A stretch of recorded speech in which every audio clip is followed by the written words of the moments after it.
Reality Check. Podcast. Well, the European Union will today present its proposals to douse the flames of an increasingly acrimonious post-Brexit row with Britain, and it's all over trade in Northern Ireland. At the start of this year, a new post-Brexit arrangement known as the Northern Ireland Protocol that was introduced. It was there to help prevent customs checks along the border between Northern Ireland and the Republic of Ireland on the south there. However, both sides seem dissatisfied with the way things are going.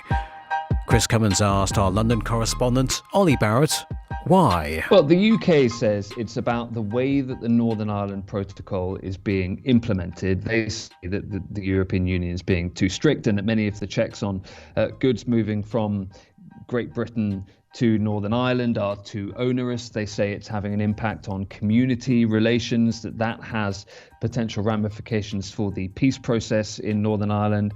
The European Commission, I think, feels that the UK is not doing enough to respect the agreements that it signed up to when it comes to things like checks on goods moving in various directions, and wants the UK to respect the protocol that it agreed and signed.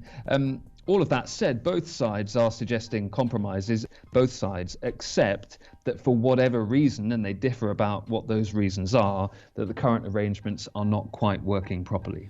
So the EU is set to present its proposals for some changes today. Do we know what it has to offer?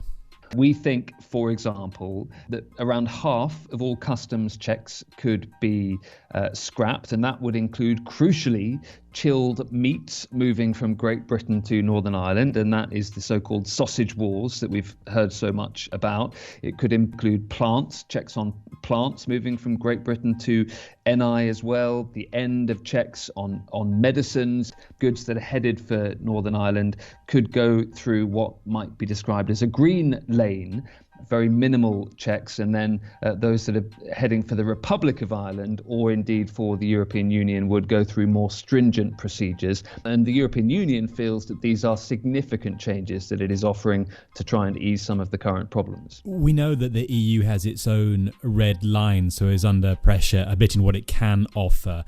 Do you think anything that the bloc will offer to Britain will satisfy the British government? We heard, for example, calls for the whole protocol to be ripped up last night. Yes, it's interesting to look at the language coming from both sides. I mean, in effect, Lord Frost, David Frost, the UK's Brexit point man, speaking yesterday, was sort of pre-rejecting some of what we expect the European Union to offer today. And you're quite right that there are red lines that look incompatible. For example, the UK is saying we need to rip up the protocol and put a new one in place. The European Commission is going to say, no, we're not ripping up the protocol. We'll have suggested changes to it. The oversight of the European Court of Justice is something that the UK wants removed. We will probably expect to hear that that is a red line for the European Union. Now, that doesn't necessarily mean that both sides can't in the end come to some middle ground or some arrangement. But as ever with Brexit, if the two sides stick to their red lines, then a deal's not going to be done. Brexit tensions. Our London correspondent, Ollie Barrett. FM4 Reality Check. Military tensions between China and Taiwan are particularly high at the moment. At the beginning of this month, China carried out 4 straight days of mass Air Force incursions into Taiwan's air defense ID zone there. It's an area which includes Taiwan's territorial airspace, and it also overlaps with part of China's own air defense identification zone. China views Taiwan as its own territory, but Taiwan says it is an independent country called the Republic of China and that it will defend its freedom and democracy. But how did this situation arise in the first place?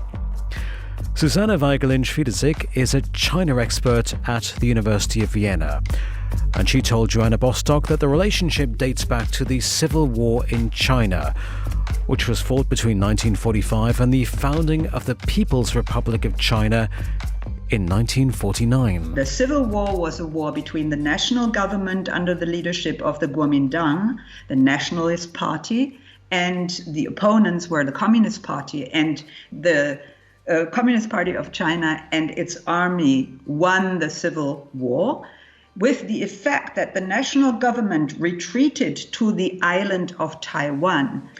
So the nationalist government moved to Taiwan under the title of Republic of China. And they said, we are temporarily retreating to Taiwan with the aim of reconquering the mainland China and re-establishing China under the title of Republic of China. And the People's Republic of China was founded in October 1949 and said, so we are the legitimate rulers of mainland China because we won the civil war. And Taiwan is a province of the People's Republic of China, which at this moment is not ruled by the Communist Party, but by the former nationalist government. And that's why we have these two political entities coexisting. So it's sort of like a conflict frozen in time that was meant to go somewhere, or that people had meant to go somewhere but kind of got stuck. Yes. And so we have a demographic constellation in which we have people who were born in Taiwan and people who have a family background from mainland China. And then we have a third portion, which is the original population, the Aborigines living in Taiwan. And at the beginning, these people from mainland China actually ruled over Taiwan without taking the interests of the people in Taiwan into consideration. But of course, with time going by, these people in Taiwan became more and more articulate, and they started forming their own organizations, and they started getting involved in politics. And the party which is ruling Taiwan today under President Tsai Ing-wen is actually a party that very much is made of people who were born in Taiwan and who feel that they are Taiwanese and who are not interested in, this mainland Chinese background.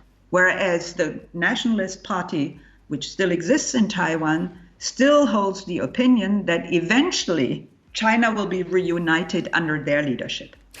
Should one assume then that China wants to reclaim Taiwan as part of communist Chinese territory? Yes, definitely. Because they say when the republic was founded in China, it should have included Taiwan, but unfortunately at the time, Taiwan was a Japanese colony. When we then defeated the Japanese, the Allies gave Taiwan back to China, and they feel that Taiwan belongs to them, and that this also is true according to international law. FM4 Reality Check.